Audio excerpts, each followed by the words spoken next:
She has lost to former President Trump in both the Iowa and the New Hampshire primaries, the Iowa caucuses and the New Hampshire primary. But former South Carolina Governor Nikki Haley vowing to keep going in the race to become the Republican presidential candidate. Joining us right now is Nikki Haley herself. Thank you for being here. Of course. Governor, Ambassador. I guess the first question is, how do you do it? Because the path to get there has become a lot more difficult. You know, it's interesting because you say that I lost in New Hampshire. It's not really good for an incumbent not to get 43% of the vote. Fair. You know, you look at the fact that the delegate count, he has 32, I have 17. It takes 1,215 to get it. And so, you know, a lot of the reason that I am for term limits is the same reason that I will say kind of to the media class and the political class is they're so cynical. You know, they've forgotten what it's like to have good things happen and to be hopeful and to be optimistic. This is not over. It's far from over. Okay. And what I'll tell you is, look, he has been literally unhinged ever since I got 43% of the vote in New Hampshire. And so I know what we're doing is working. Yeah, but I also know that we had hundreds of people. I'm sorry? The attacks have gotten much more directed and much tougher coming at you. Yeah, but that means I'm doing well. Right. I mean, from him, I mean. Yeah, no, I mean, I know him well. And I know that when he feels vulnerable, when he feels threatened, he lashes out. And you saw the night of the New Hampshire election, he literally had a temper tantrum on stage. And it's because he knew that he had told everybody we were going to be 30 points down, and we weren't. And we came in at 43%, and he just lost his mind over it. But in order to win, you have to win some states. Right now, the polls have you down sharply in your own home state. So what states do you win, and how do you kind of take back the narrative?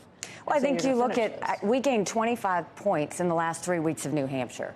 So we've got a month until South Carolina. So we're going to keep building. There haven't been any current polls, but we're going to keep doing it. We had 1,500 people in the upstate of South Carolina. We had 1,000 people in Charleston. Last night we had several hundred in the PD. People are out there excited. They know what my record is, but more than that, they don't want the chaos anymore. They see how President Trump acted. Just think in the last 48 hours what he did. He has a temper tantrum and talks about revenge. Then the next day, he goes and says, anybody that supports her is not going to be part of my MAGA group. So literally everybody that votes for me and everybody that donates for me can't be part of his club. You can't win a presidency like that. And then he goes and pushes the RNC to name him the nominee.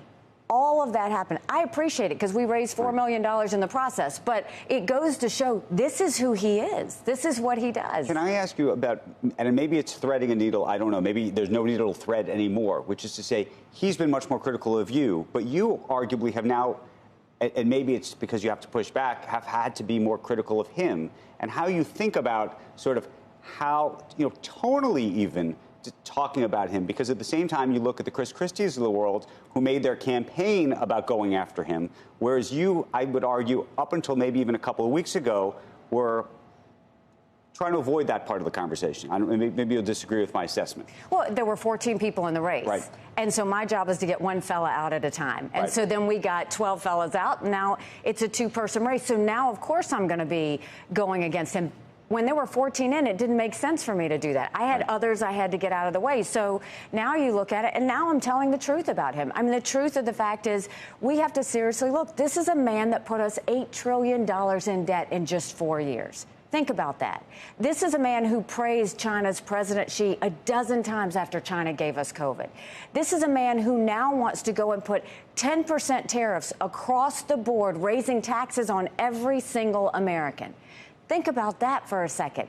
That's what we're talking about. This is a man who continues to go and talk about himself and distracted with all the other things. But that night in New Hampshire, after the court case, he's never once talked about the American people. He's never once talked about how we're going to get the country back on track. What would you do differently in terms of the spending? Because Donald Trump didn't really spend like a Republican. He did things that gave money to a lot of places. And what would you do differently? Which of those programs would you pare back? You know, he didn't do anything that much different than Biden. He paid off people to get votes. You know, we saw it when he gave out the COVID stimulus checks, the same way we see Biden going and throwing out all this money. What I would do different is everything you do with the economy is it should be how to get people less dependent on government. You look at the economy under Trump. Yes, it was good, but at what cost? Look at the economy now under Biden. Everybody's talking about how good it is, but look at how government's grown. That's what you don't want. He did those things to buy votes, and it was effective. Absolutely. But look, it's dangerous, too.